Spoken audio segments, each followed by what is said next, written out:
My mother-in-law slid a sealed envelope across the table, looked my husband dead in the eyes, and said, "I think it's time you knew the truth about your daughter." What she didn't know, what none of them knew, was that I had already read every single page inside that envelope, and I had spent the last 2 weeks quietly making sure that when she lit that match, the fire would burn her way. This is the story of how a DNA test meant to destroy me ended up destroying a secret that had been buried for 37 years. If you enjoy real-life family drama and emotional stories like this, don't forget to subscribe to Quiet Drama Stories for more powerful, true-to-life narratives. Let me start at the beginning.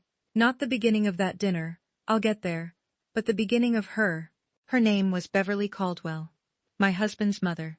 62 years old, silver highlights in her professionally blown-out hair, and a smile that never quite reached her eyes when she looked at me. The first time I met her, she shook my hand. Not hugged me, shook my hand, and said, "So you're the one Nathan's been talking about." Not "it's so nice to meet you." Not "I've heard so much about you." Just, "You're the one." I was 26. Nathan and I had been together for 5 months. We were in love in that quiet, certain way that doesn't announce itself. He held doors open, not because he was performing gentleman behavior, but because he just genuinely thought about the people around him. I had grown up in a house where that kind of consideration was rare, so I recognized it immediately. Beverly lived 40 minutes away, in a stone-front colonial in Chesterton, Ohio. She had raised Nathan and his younger sister Kayla in that house. Nathan's father, Roy, had built a deck on the back and grown tomatoes in the side yard every summer for 25 years. He was warm, he laughed easily, he asked about my job. I was a pediatric speech therapist, and actually listened to the answer. Beverly asked about my parents. I told her. Single mom, Cleveland. Dad left when I was 8. Mom raised me and my younger brother on a school librarian's salary. Beverly touched the gold pendant at her collarbone, a small oval locket, and smiled the way we people smile when they've heard something that confirms a theory. "That must have been hard," she said. "It was the same tone you use when you mean noted." I filed it away and said nothing. Nathan and I got married 2 years later. 30 guests, outdoor venue, late September. My mom cried during the vows. Beverly wore ivory. My maid of honor called it a deliberate choice, and gave a toast that was technically about Nathan but felt, somehow, like a warning. "Nathan could have had any kind of life," she said, glass raised. "We're grateful he's found someone he believes in.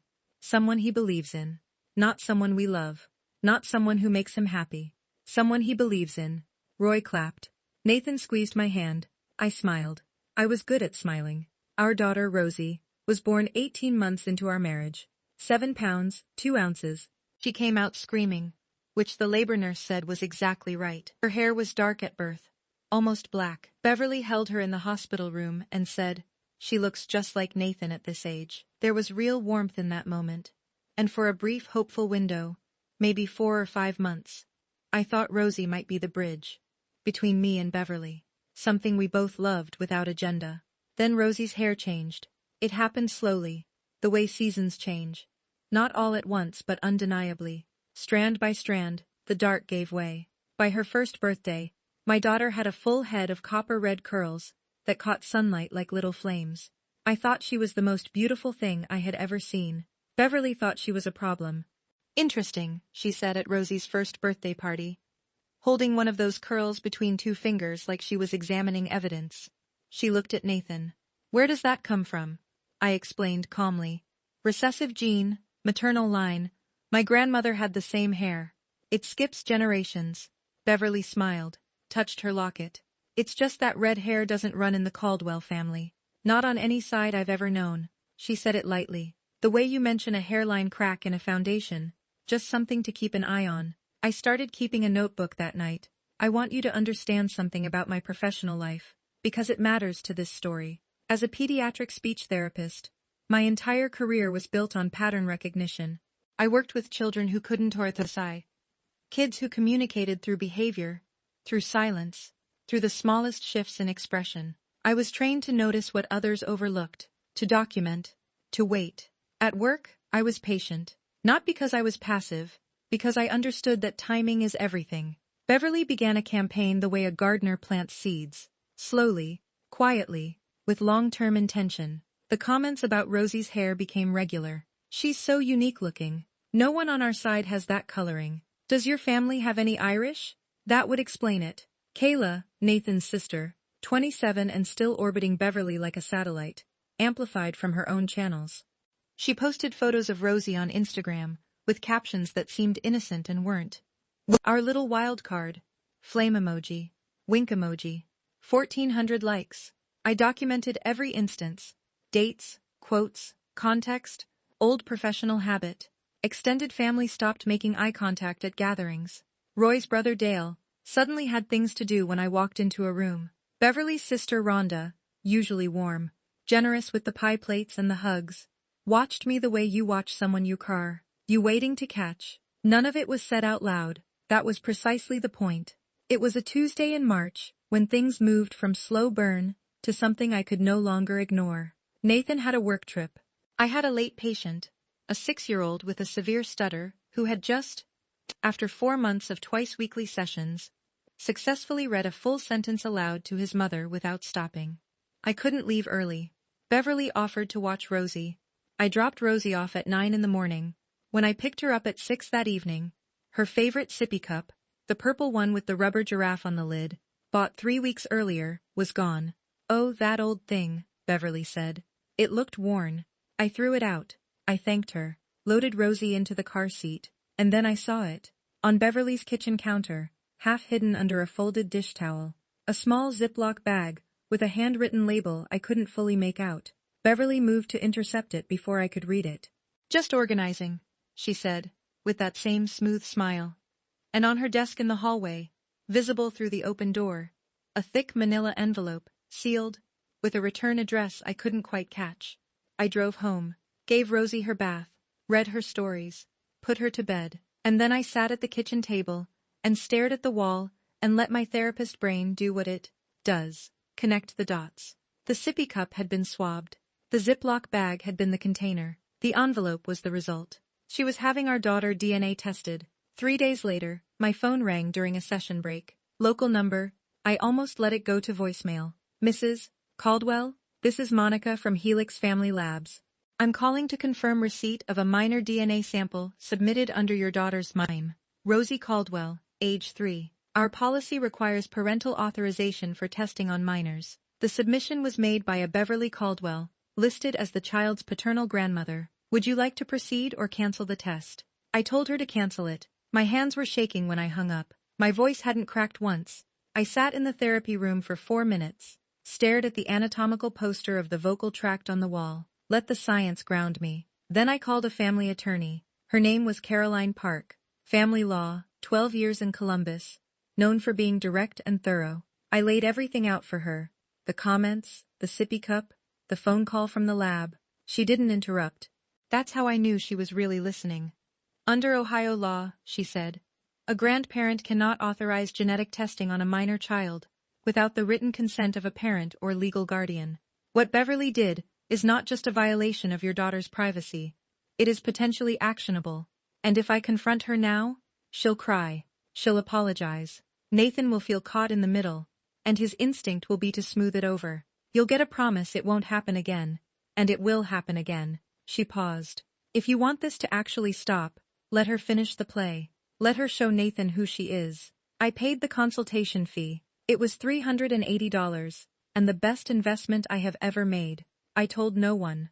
For the next 11 days, I moved through my life as though nothing had shifted. I went to work. I made dinner. I helped Rosie practice saying butterfly. She loved the word, but kept dropping the second syllable. I lay beside Nathan at night and listened to him breathe, and thought about what I knew and what I was waiting for. The hardest part wasn't the secret. It was the loneliness of holding it. On day 7, I got lucky. I stopped by Beverly's house to pick up a pair of Rosie's shoes she'd left behind.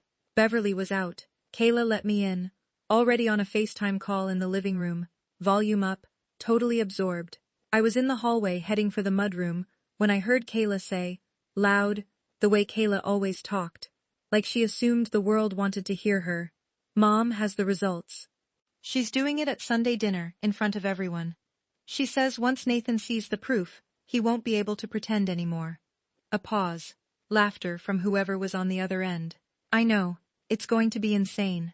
I picked up the shoes, walked calmly back through the living room. Kayla looked up, startled. Killed the call. Oh, hey Meg. Just chatting with a friend. My name is not Meg. It's never been Meg. It's been Mara for 33 years. But Kayla had called me the wrong name exactly twice before, both times when she was nervous.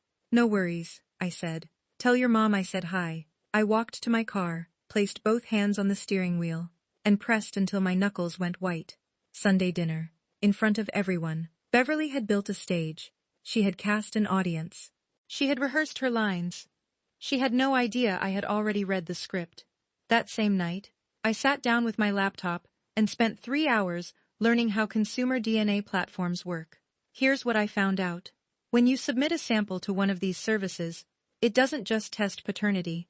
The algorithm scans the entire database and flags every genetic relative, half-siblings, cousins, second cousins, anyone sharing enough markers with your sample. It's a web, not a line. Beverly had submitted Rosie's DNA, which meant Rosie's profile had been cross-referenced with every other profile in the system. I found the account Beverly had created. The password, I figured it out through a reset link using Beverly's email address, which Kayla had once mentioned she used for everything, was Rosie's birthday. Of course it was. I opened the familial matches page, and there, listed under potential relatives, was a name I had never seen in my life. Tyler B. Age 38. Boise, Idaho. Relationship estimate. Half-uncle or equivalent. I read it 3 times. Half-uncle. That meant Tyler shared a biological parent with either Nathan or with me. Since only Rosie's DNA was in the system, the match had to be on Nathan's side, which meant either Roy Caldwell had a biological son he'd never mentioned, or Beverly did. I took a screenshot, emailed it to Caroline. She called the next morning. We need to find out who Tyler B. is. It took me 2 evenings. Tyler B. was Tyler Brian Novak. Born September 1987. Boise, Idaho. Adopted at birth through a private agency in Dayton, Ohio. His profile on the DNA platform included one note, under Open to Contact, adopted at birth. Looking for my biological family. I don't need anything from them. I just want to know where I came from. I did the math. Born 1987. Beverly was 24 that year. She and Roy married in 1990, when she was 27. Nathan was born in 1991. Beverly had been pregnant at 24. Before Roy, before the Stonefront Colonial, before the locket and the Sunday dinners, and the 30 years of careful image management. She had given that baby up, and she had told no one, almost no one.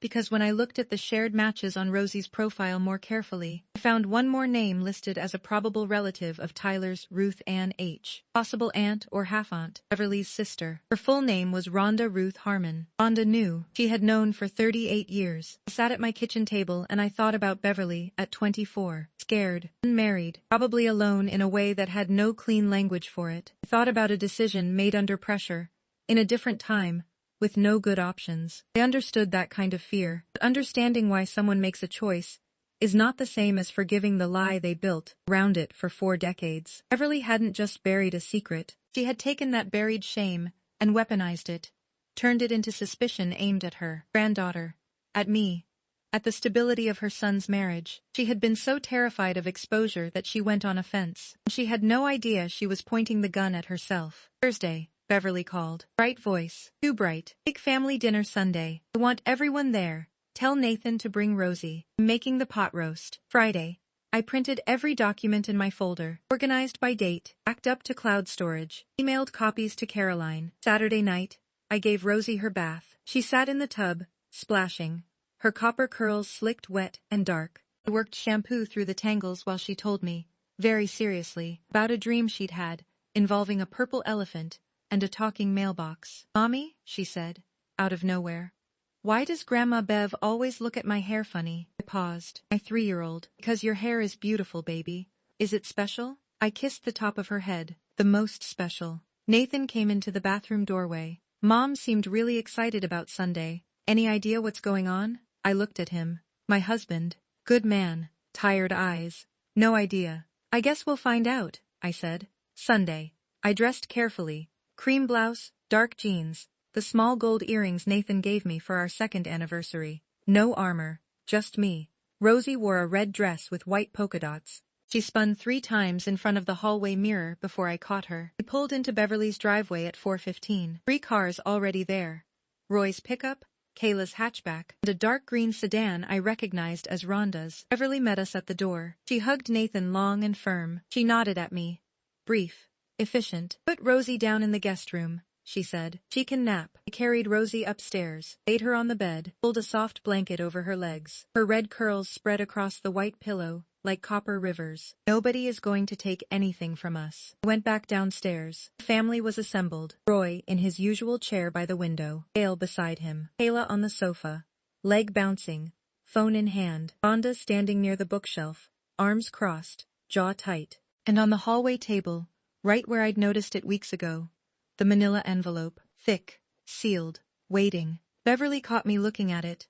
She smiled, touched her locket. Dinner first, she said. The pot roast was good. She was always an excellent cook. Roy told a story about a fishing trip. Dale laughed too loudly. Kayla checked the time every 2 minutes without being subtle about it. Rhonda barely ate. She held her fork the way you hold something when you're bracing for impact. Beverly performed calm, the way an actor performs grief. Technically flawless, emotionally hollow. And then, 20 minutes in, mid-sentence, she stood up. She smoothed her blouse, touched her locket, cleared her throat. Before dessert, she said, there's something I need to share with this family. The table went quiet. Roy stopped talking. Dale set his fork down. Kayla stared at her plate. Rhonda closed her eyes for exactly 1 second. Long enough for me to clock it. Beverly walked to the hallway, came back holding the envelope at chest height, label facing out, like a prosecutor presenting evidence to a jury. She set it on the table in front of Nathan. Open it. Nathan looked at the envelope, looked at his mother. What is this? Beverly's hands went flat on the table. She had rehearsed this. I could tell because her breathing was measured, paced, controlled, the breathing of someone who has run through the scene 100 times in their head. It's a DNA test. For Rosie. The room contracted. Beverly. Roy's voice came out low. What did you do? She didn't look at him. She looked at me. No warmth, no apology. Pure, practiced certainty. No offense, Mara, but this family deserves the truth. She gestured toward the ceiling, toward the room where our daughter slept. That child doesn't look like a Caldwell. Red hair doesn't run in this family. And I think Nathan has a right to know whether she's actually his. The sentence dropped into the room like a brick through a window. Dale stared at his hands. Kayla leaned forward slightly. Rhonda pressed her lips together so hard they went white. Nathan stared at the envelope. His jaw was working, the way it does when he's choosing between silence and something that cannot be undone. Beverly said it again, quiet and certain. Open it. He opened it. He pulled out the pages. Read the first one in silence. 15 seconds. 20. Long enough for Beverly to shift her weight. Then Nathan looked up, looked at his mother. She's mine.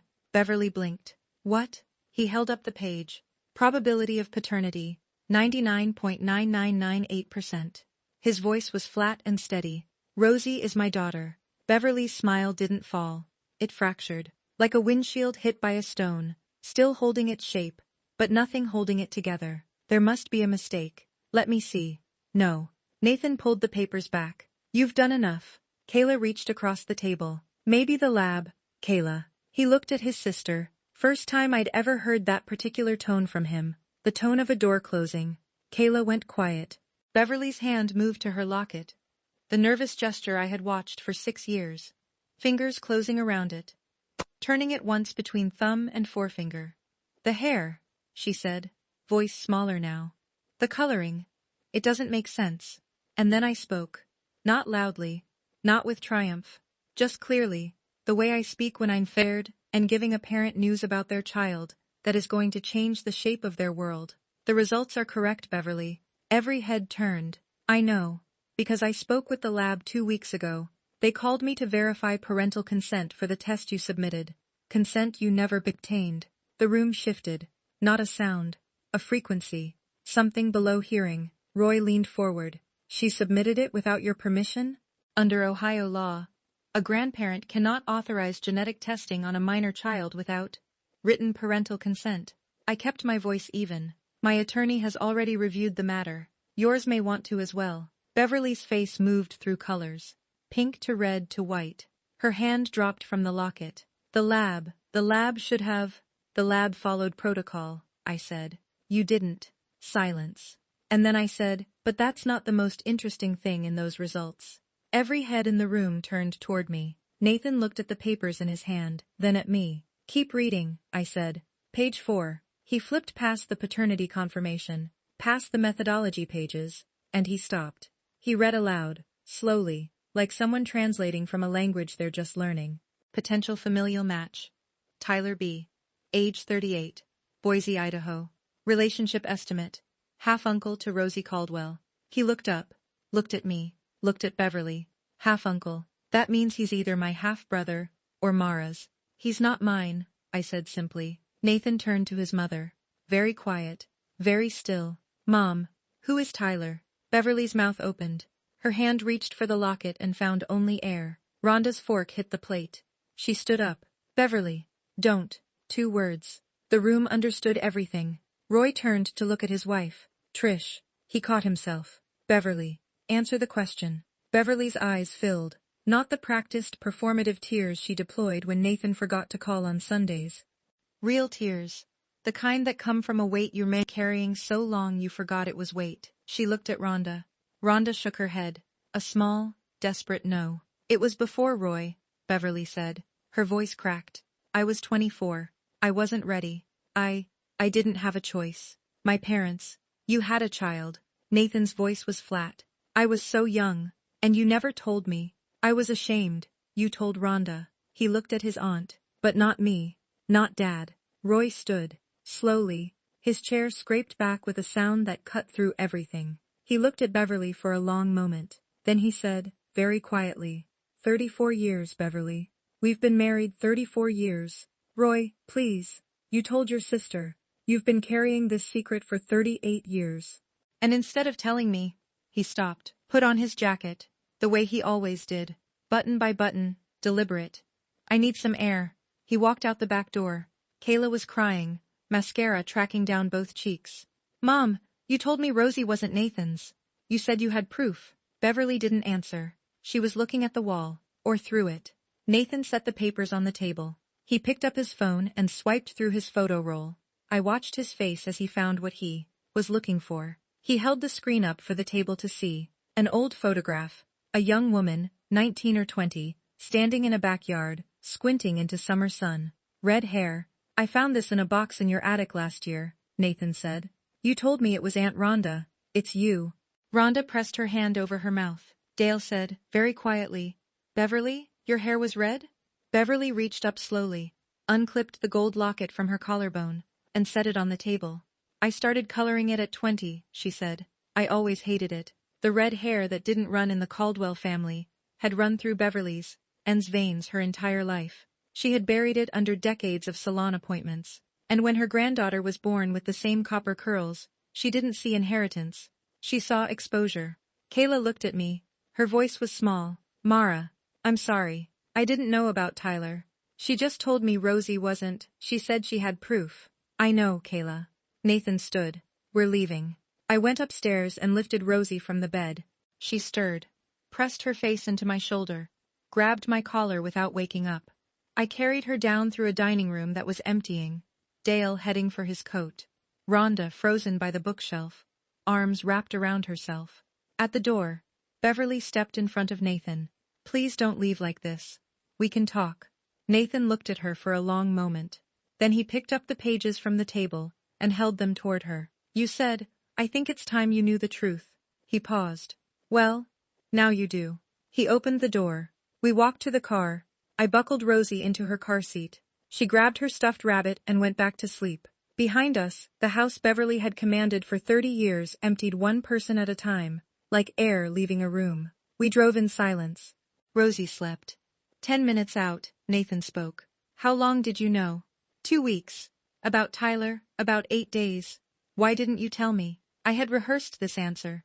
Not in words, but in logic. I knew the shape of it long before I had the sentences. Because if I told you privately, you would have called her. She would have cried and apologized and asked you to keep it in the family. And the pattern would have continued. He was quiet. You're saying I would have let her off the hook? I'm saying the pattern was older than our marriage. I couldn't break it with a conversation. You needed to see her perform. He gripped the steering wheel. Released. Gripped again. She dyed her hair for 40 years, he said finally. The red hair was hers all along. Yes. A mile of highway passed in silence. I have a brother. In Boise. He said it the way you say something you're testing the weight of. Half-brother. He reached across the console and found my hand. He didn't let go until we pulled into our driveway. In the dark car, engine off, he turned to me. Thank you, he said, for not protecting me from it. I held his hand a little tighter. That's not what partners do. What happened after that happened slowly. Nathan called Beverly on Monday. I need time. Don't contact Mara or Rosie until I say so. Roy moved to Dale's guest room. He called Nathan on Tuesday. I can live with a mistake she made at 24, but I can't live with 38 years of silence. That's not a mistake. That's a decision, made every single morning. Kayla sent me a text on Wednesday. 3 words, then a paragraph. I'm so sorry. Then, I should have asked questions instead of just believing her. I know an apology doesn't fix it, but I needed to say it. I replied, thank you for saying that. Thursday, Caroline sent Beverly a formal letter. Cease and desist. Notice of potential civil action. Beverly called Nathan in a panic. Nathan told her to read the letter carefully and speak to a lawyer. Friday evening, Nathan came and found me in the kitchen. His laptop was open on the counter. I found him, he said. Tyler. He teaches high school history in Boise, coaches soccer. He has 2 kids. He turned the screen toward me. A school website photo. Dark hair. Nathan's jaw. Nathan's slight crook in the nose. On the corner of the counter sat the manila envelope, unsealed. The document that was supposed to destroy us had become the document that rebuilt something true. Nathan messaged Tyler on Saturday. I watched him write and delete it 4 times from across the kitchen, saying nothing. He needed to find the words himself. The final message was short. My name is Nathan Caldwell. I believe I'm your half-brother. Your mother was born in Dayton, Ohio in 1963. If you're open to talking, I'd like that, Tyler responded within 90 minutes. I've been looking for her for years. I never expected to hear from a brother. They set up a video call that evening. I took Rosie to the living room to watch her show. At 7:15, I heard Nathan say, "Hi, I'm Nathan," and then a voice I didn't recognize, deeper and slower than Nathan's. "Hi Nathan. I'm Tyler." 20 minutes later, I heard Nathan cry. Not quietly. The kind of crying that lives deep in the chest. In the place most people spend their lives pretending doesn't exist. I stepped into the kitchen doorway. On the screen, Tyler was crying too. Same jaw, same eyes. 38 years of distance, and they looked like 2 versions of the same blueprint. Does she know? Tyler asked. My birth mother? Nathan wiped his face.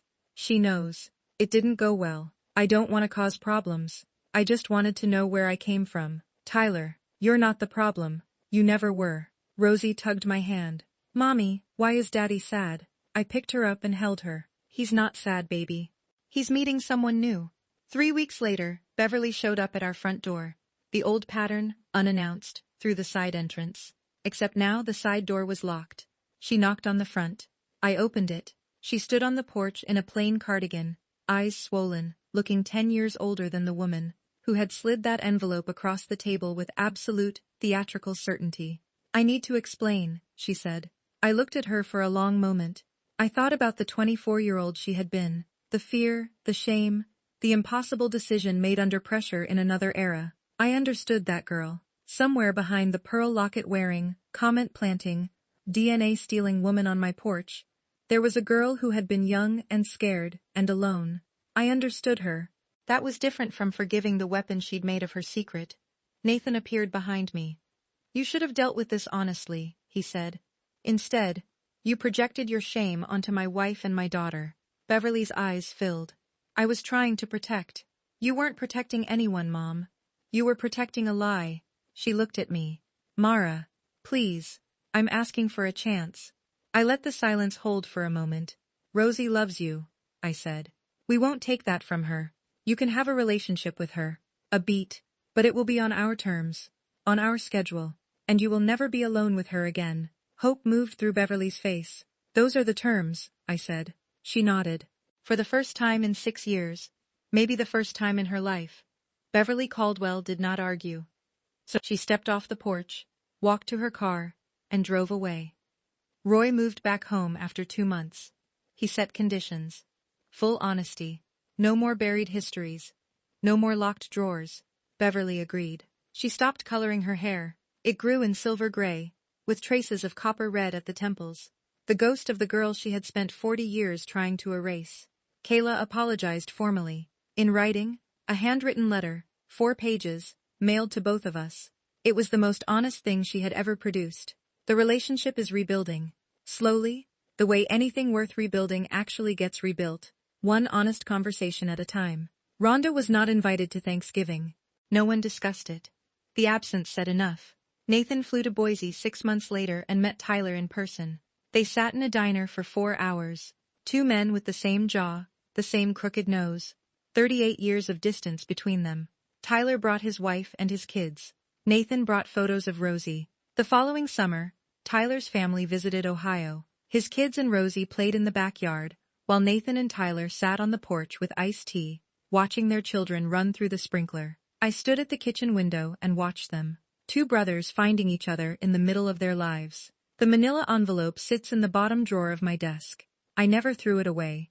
Not because I need it, but because it reminds me that the weapon someone builds to destroy you is sometimes the same thing that sets you free. Here is what I know now. The people who work the hardest to expose your secrets are usually the ones most terrified of their own. And the truth doesn't need a stage, or an audience, or a sealed envelope slid across a dinner table like a prosecution's exhibit. It just needs time. Beverly thought she was exposing me. What she exposed instead was everything she had spent her whole life hiding. And because of that dinner table, that envelope, that scheme, a man in Boise finally knows where he came from. 2 brothers are building something from nothing. A family is learning, slowly and imperfectly, how to be honest with each other. And my daughter, with her copper-red curls, and her stuffed rabbit, and her questions about magic hair, will grow up knowing that the truth is never something to be afraid of. Her hair is the most magic of all. Thank you for being here for this one. If this story stayed with you, share it with someone who needs a reminder to trust themselves when everyone around them doesn't. And if you enjoy real-life family drama and emotional stories like this, don't forget to subscribe to Quiet Drama Stories. I'll see you in the next one.